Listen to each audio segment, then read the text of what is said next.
we're meeting for a meal with many items that continue to be affected by the US trade war. But despite, the tariffs on what do we have? Shrimp, and corn, and pork, and beef, and soybeans. Despite all these tariffs, though, China's trade surplus actually has widened and hit a record, right? In the last year, was it 676 billion? Sourabh, what accounts for that? I think part of what accounts for it is China was always sort of the manufacturing hub of the world. On top of that, as lifestyles have changed because we are all working from home, so we need that many more electronic items, that many more electronic goods, and China is the world champion. We are in the midst of a global supply crunch. It's really snarled a lot of China's exports. So with that in mind, what do you think is the outlook for growth this year? I'm hoping there will be more trade between China and the US, and it doesn't necessarily have to be one-way kind of relationship.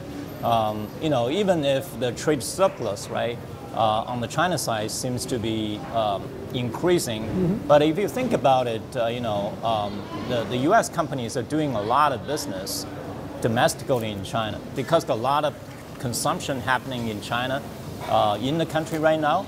I think the American companies are benefiting from that. Yeah. That's a really good point he's making. China has been liberalizing, cutting down its negative list, cutting down issues like, those irritants like forced technology transfer. And China has really there's been an explosion of foreign investment in China despite the trade war. And how much of that would you say is also attributed to the Belt and Road Initiative? I think what China has done very smartly is help create infrastructure in these countries to fire up their economic engines.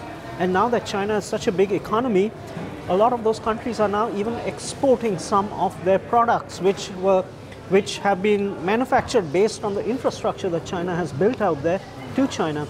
So it's been a kind of a win-win for both countries. But really, a lot of the investment into infrastructure is also happening inside China, right? I mean, it's the whole concept is built into the 5-year plan. How important is infrastructure investment in ensuring the vitality of the Chinese economy? I think it's definitely continued to be significantly important, not only to China, but also to the rest of the world. Especially, I think, like the Belt and Road countries, they can learn from China's experience in infrastructure development.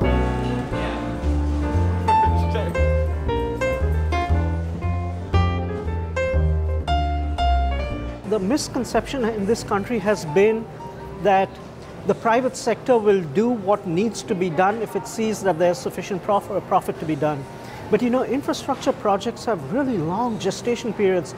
They're difficult planning because it cuts across jurisdictions. There's been regulation and over-regulation on top of that. It's quite a really interesting model though, right? Because here, as you just mentioned, a lot of that growth and development falls on the shoulders of the private sector.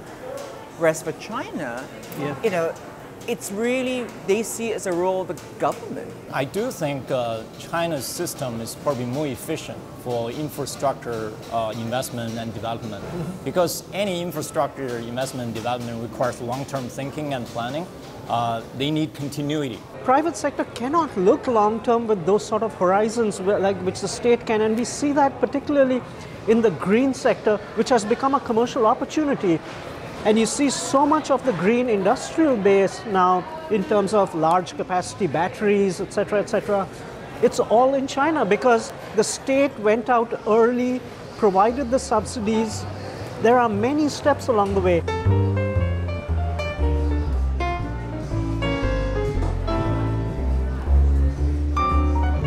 And don't you think it all sits into what now China calls its whole process democracy, right? It's democracy that works for the people to serve the people. It's the means to the end, right? So I think the system is more like the means. So the end should be, people live a prosperous and happy life. So I think that's what each of the countries, either the US or China is trying to do, and they should be doing, the government should be doing. Both systems have great strengths, Right. and I think they'll be actually served by a little bit of intermingling about how do you do governance at local level or at a larger macro-integrated level. There's no shame in admitting that China is not election-based democracy. That's okay, but China has its own way of governance and also doing things to make sure their people live a prosperous and happy life long term. So both short term and long term. So I think that's the most important thing.